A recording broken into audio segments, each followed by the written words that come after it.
என் உலக தமிழ் சொந்தங்களே, உங்கள் இறை பற்றாளன் இமாட்ட ரூலர் பேசுகிறேன். நான் இமாட்ட ரூலர் என்று உங்களுடன் நிரூபிப்பதற்காக எந்த மாயாஜால வேலையோ, எந்த மந்திரங்களோ, எந்த சித்து வேலையோ, எந்த மோடி மஸ்தான் வேலையோ நான் செஞ்சு நிரூபிக்க போவதில்லை. ஏனென்றால் எனக்கு தெரியாது. அது அந்த வேலைகளை செஞ்சால் தான் நீங்கள் நம்பவில்லை என்றால் அதை பற்றி எனக்கு கவலை இல்லை. எனக்கு கொடுத்தது அரசியல் பணி செய்ய. இறைவன் அரசியல் பணி செய், இந்த மக்களை காப்பாற்று என்று சொல்லியிருக்கிறார். அதற்காக நான் வந்திருக்கிறேன். அதற்காக பொருளாதார திட்டங்களை கேட்டு பெற்று வைத்திருக்கிறேன். என்ன செய்ய வேண்டும் இறைவா என்று.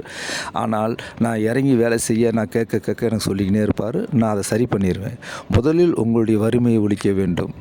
அதற்கப்புறம் சில விஷயங்கள் உங்களுக்கு ஆரோக்கியத்தை தர வேண்டும். அதற்கப்புறம் உங்கள் செல்வங்களை தேடி உங்களுக்கு சேர்த்து கொடுக்க வேண்டும். அதெல்லாம் முறைப்படி சட்டப்படி செய்வதற்காக நான் வந்திருக்கிறேன்.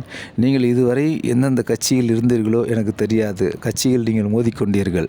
ஒரு எங்கட்சி இங்கட்சி அந்த கட்சி இந்த கட்சி, எந்த கட்சியும் இந்த நாட்டுக்கு செய்யவில்லை. அவர் குடும்பத்துக்கு அவர் கட்சிக்கு செய்து கொண்டார் என்பது நாடு அறியும், உலக அறியும். ஒவ்வொருத்தர் மாற்றி மாற்றி பேசிக்கொண்டதை நீங்கள் தெரிந்து கொள்ளலாம்.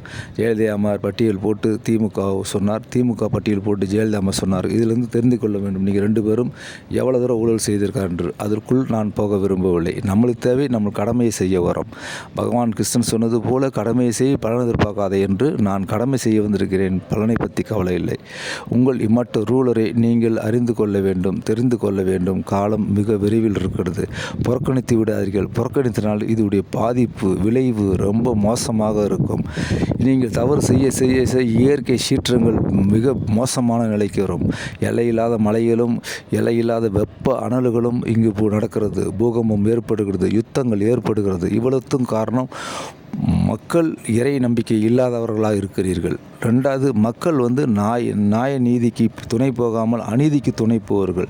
நீங்கள் தவறு செய்தாலும் பரவாயில்ல, ஒரு கூட்டமாக சேர்ந்து ஒரு அநீதிக்கு துணை போவர்கள்.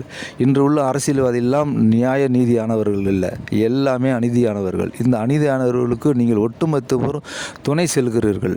1000 2000 வாங்கி கொண்டு ஓட்டு போடுவது துணை போவதுதான். இறைவனுக்கு எதிரான சக்திகளுக்கு நீங்கள் துணை போவதுதான். அது இறைவனுக்கு ஒட்டுமொத்தமாக பிடிக்கவில்லை. என்ன செய்ய போகிறார் என்று தெரியல. சரி, ஒரு முறை வாய்ப்பு கொடுப்போம், சரி செய்து விடுவார்கள், சரியாகி விடுவார் என்று எண்ணி என்னை தேர்ந்தெடுத்திருக்கிறார். உங்களுக்காக தொண்டு செய்ய என்னை இறைவன் அனுப்பியிருக்கிறார். இது நான் உங்களிடம் காசோ பணமோ கேட்பது கிடையாது. மாறாக உங்களுக்கு தொண்டு செய்ய வந்திருக்கிறேன். நான் பேசி தேர்தல் 24 234 தேர்தலில் நிற்கும் போது தான் நான் என்ன செய்ய போகிறேன் என்று சொல்ல போகிறேன். அப்போ தான் உங்களுக்கு புரியும். ஐயோயோ அப்பா, இவ்வளோ பெரிய விஷயமா, எதை செய்ய போகிறாரா என்று உங்களுக்கு தெரியும். நீங்கள் ஒவ்வொருவரும் புரிந்து கொண்டு எல்லா மக்களுக்கும் இந்த யூடியூப்பில் பேசுவதை நீங்கள் ஷேர் செய்து அனுப்புங்கள். காலம் மிக குறுகிய காலமாக இருக்கிறது. உங்களுக்கு மன்றாடி கேட்கிறேன். நான் வெளியே வந்ததே உங்களுக்கு பெரிய விஷயம். எனக்கு அவ்வளோ சிக்கல்கள், அவ்வளோ துயரங்கள், அவ்வளோ துன்பங்கள். நான் வெளியே வர முடியாதவர்களுக்கு அனைத்து வேலையும் கனவுகளை மூடிவிட்டார்கள். நான் இருந்தாலும் மீண்டும் மீண்டும் மீண்டும் நான் போராடி முட்டி மோதி வெளியே வந்திருக்கிறேன். என்னை பற்றி கொள்ளுங்கள். உங்களுடைய துயரங்கள் துன்பங்கள் அனைத்தும் தீர்க்கப்படும் என்பது உறுதியாக சொல்லுகிறேன் என்று உங்களுக்கு சொல்லுகிறேன். நன்றி, வணக்கம்.